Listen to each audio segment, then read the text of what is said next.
मां, यहां साइन कर दो। भावेश ने अपनी 62 वर्षीय मां से कहा। भावेश, किस बात की कागज है और मेरे साइन क्यों चाहिए? मां ने आश्चर्य से पूछा। अरे बताया तो था आपको, ये पुश्तैनी घर बेचना है ताकि हम तीनों का अपना हिस्सा मिल जाए और सब शांति से अलग अलग रहे। भावेश ने कुछ गुस्से से कहा। अच्छा, लेकिन खरीदार मिल गया? अभी कुछ दिन पहले तक तो कोई मिल नहीं रहा था। मां ने पूछा। हाँ, एक बड़ा बिल्डर है, वो पास ही एक बड़ी बिल्डिंग बना रहा है। उसे हमारा ये घर पसंद आ गया है। वो इसे तोड़कर 7 मंजिला बिल्डिंग बनाना चाहता है। उसका भी फायदा होगा और हमें अच्छे दाम भी दे रहा है, भावेश ने बताया। सौदा कितने में किया? मां ने अपने घर को देखते हुए पूछा। उनकी आंखें नम हो चुकी थी। 80 लाख में हुआ। पैसे मिलते ही 3 हिस्से कर लेंगे, फिर कोई परेशानी नहीं होगी, भावेश ने पेन मां को थमाते हुए कहा। 3 हिस्से क्यों? हिस्से तो 4 होने चाहिए, पास ही खड़ी ताईजी बोली। ताईजी भावेश के घर के पास ही रहती थी। करीब 5 साल पहले उनके घर का भी सौदा हुआ था। अरे भाभी, आओ ना, बैठो, भावेश की मां दमयंती जी ने कहा। मां, आप साइन करो जल्दी, फिर बहुत से और भी काम है, भावेश ने जल्दबाजी दिखाई। भावेश, मां को सोचने दे, कल साइन करवा लेना, ताईजी ने पेन भावेश को वापस देते हुए कहा।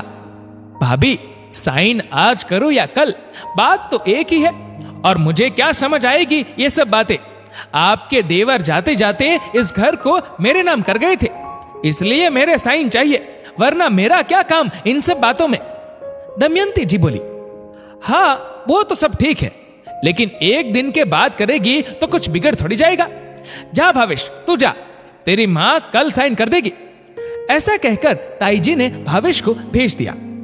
भावेश के जाते ही दमयंती जी बोली। भाभी, क्या बात हो गई? आपने साइन क्यों नहीं करने दिया और आपने ऐसा क्यों कहा 4 हिस्से होंगे? दमयंती, मेरी आप बीती से मुझे सबक मिला है, इसलिए तुझे बता रही हूं। घर तो हमारा भी बिका था और आए पैसे दोनों बेटों और बेटी के बीच 3 हिस्से में बंट गए। मुझे भी लगा था कि मैं क्या मांगू अपना हिस्सा, रहना तो इन 2 बेटों के साथ ही है। दमयंती, सच कहूं तो यही सबसे बड़ी गलती कर दी थी मैंने। पैसे आते ही बड़े ने आलीशान घर बनवा लिया, छोटे ने नया धंधा शुरू कर दिया और बेटी दामाद ने भी एक प्लॉट खरीद लिया। दोनों बेटों ने एक फूटी कौड़ी भी मेरे हाथ में नहीं दी।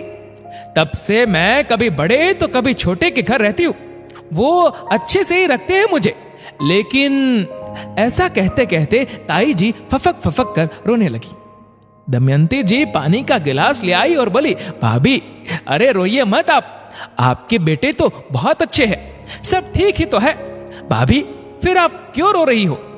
दमयंती, कितने किस्से कहानियों में पढ़ा है कि अपने जीते जी अपना पूरा का पूरा पैसा बच्चों को नहीं देना चाहिए, लेकिन एक मां का दिल ऐसा होता ही है कि उसे तो लगता है कि उसके बच्चे ऐसा कुछ नहीं करेंगे। लेकिन सच कहूं तो लोग सच कहते हैं। मैंने भी सारे पैसे तीनों में बांट दिए और खुद खाली हाथ रह गई। आज जब कुछ लेना हो या मेरी दवाई मंगवानी हो या मेरा कोई इलाज हो तो दोनों बेटों के मुंह बन जाते हैं। अरे वो तो हिसाब करते हैं कि कब किसने कितना खर्चा मुझ पे किया, यहां तक कि दीपावली की साड़ी का भी हिसाब रखते हैं। कानों में तो ऐसी बातें भी पड़ती है कि जब बहुएं कहती है कि सास को कुछ दिन ननद के घर छोड़ाओ, बराबरी का हिस्सा मिला है उनको, तब ऐसा लगता है कि मानो मैं कोई ऐसा सामान हूं जिसको ना वे फेंक पाते हैं और ना रख पाते हैं, बस मेरे मरने का ही इंतजार करते हैं। इसलिए कहती हूं कि दमयंती, मैंने जो गलती की तू मत करना। कागज पर साइन तभी करना जब पैसों पर 4 हिस्से हो। बेशक तू अपने बेटों के साथ रहना, लेकिन तेरे बैंक में पैसे होंगे तो तुझे तेरे लिए खर्च करने के लिए सोचना तो नहीं पड़ेगा। चाहे फिर 4 धाम यात्रा हो या तीज त्योहार पर कपड़े लेने हो या किसी शादी ब्याह में जाना हो। भाभी, आपने ये सब बातें मुझे पहले क्यों नहीं बताई? दमयंती जी ने पूछा।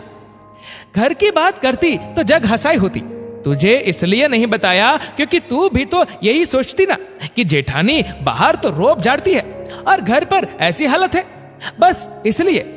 लेकिन जब कल पता चला कि मेरी कहानी तेरे साथ दोहराई जाएगी तब रहा नहीं गया, इसलिए समय पर आ गई। अब तू तेरा फैसला सोच समझ कर लेना।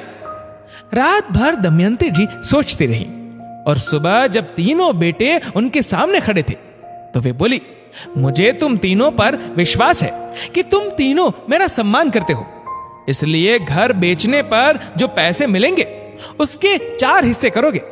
मेरा हिस्सा बाद में तो तुम तीनों का ही है, लेकिन मेरे जीते जी मैं नहीं चाहती कि मेरी जिम्मेदारी तुम लोगों को भारी पड़े। वो पैसे बैंक में डाल देना और हर महीने जो ब्याज आएगा उससे मेरी दवाई, मेरे कपड़े या मेरी जरूरत का सामान मैं ले पाऊंगी, ताकि किसी के भी साथ रहूं तो कम से कम उस पर मेरे खर्च का बोझ न पड़े।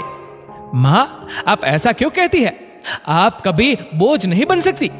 आपने हम तीनों को इतना बड़ा किया है और आप ऐसा क्यों सोचती है कि हम कभी ऐसा कुछ सोचेंगे? छोटे बेटे ने मां को गले लगाते कहा। भावेश बोला, मां सच कह रही है, अब घर के 4 हिस्से होंगे। मां के हाथ में भी पैसे होने चाहिए ताकि जब उनका मन करे उन्हें किसी से मांगने के लिए हाथ न बढ़ाना पड़े। सब ने भावेश की बात मानी और घर के बिकते ही उसके पैसे चारों में बांटे गए। दमयंती जी ने अपनी जेठानी के पास जाकर उनका शुक्रिया किया और अपने पैसों से एक सुंदर साड़ी खरीदकर उपहार स्वरूप उन्हें भेंट दी। तब ताई जी ने अपनी देवरानी से कहा, यह साड़ी तो मैं तेरे जन्मदिन पर पहनूंगी। दोनों देवरानी और जेठानी मंद मंद मुस्कुराने लगी। दोस्तों, बेशक अपनी परवरिश पर सभी को भरोसा करना चाहिए, लेकिन कुछ फैसले दिल से नहीं दिमाग से लेना चाहिए। कहानी लिखी है पायल धाबलिया ने। आपकी इस वीडियो के बारे में क्या राय है नीचे कमेंट करके जरूर बताएगा, और वीडियो अच्छा लगा हो तो इस वीडियो को लाइक करेगा, शेयर करेगा ज्यादा से ज्यादा लोगों तक, और ऐसे ही और भी इंस्पिरेशनल वीडियोस के लिए सब्सक्राइब करें हमारे यूट्यूब चैनल को और फेसबुक पर फॉलो करें हमारे पेज को। धन्यवाद।